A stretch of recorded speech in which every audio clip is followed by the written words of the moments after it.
জাতীয় নির্বাচনের আগেই গণভোটটা আমরা দাবি করেছিলাম।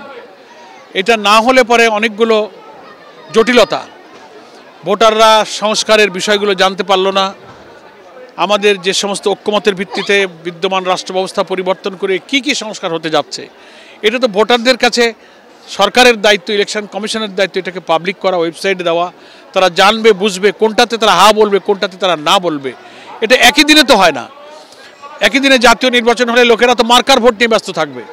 তো সংস্কারটা কি, এটা না বুঝে সে মাইন্ডসেট না করে কোথায় সে ভোট দেবে?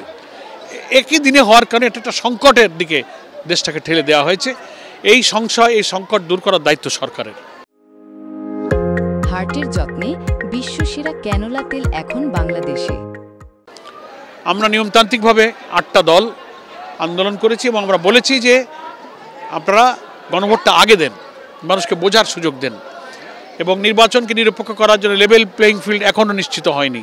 প্রশাসনের যা ইচ্ছা তাই একটা বিশেষ দলকে খুশি করার জন্য ডিসি, এসপি, ইউনোর নানান পর্যায়ে এই মাসের রদবদল শুরু হয়েছে। আমরা বলি যে এখানে সরকার নিরপেক্ষতা রক্ষা করতে পারছেন না।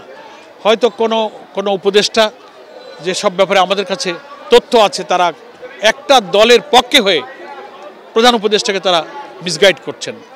এটা বন্ধ করা দরকার। আমরা এই জাতীয় আস্থা রেখেছি এই অন্তর্বর্তীকালীন সরকারের কাছেই নির্বাচনটা নিরপেক্ষ হবে, সেই আস্থাটা যেন নষ্ট না হয়। এখনও সময় আছে। তফসিল ঘোষণার আগেই সরকারকে একেবারেই নিরপেক্ষভাবে সব দলের ক্ষেত্রে সমান মাঠের অধিকার প্রাপ্য ক্ষেত্রে সমতা দিতে হবে, এটাই এখন দাবি।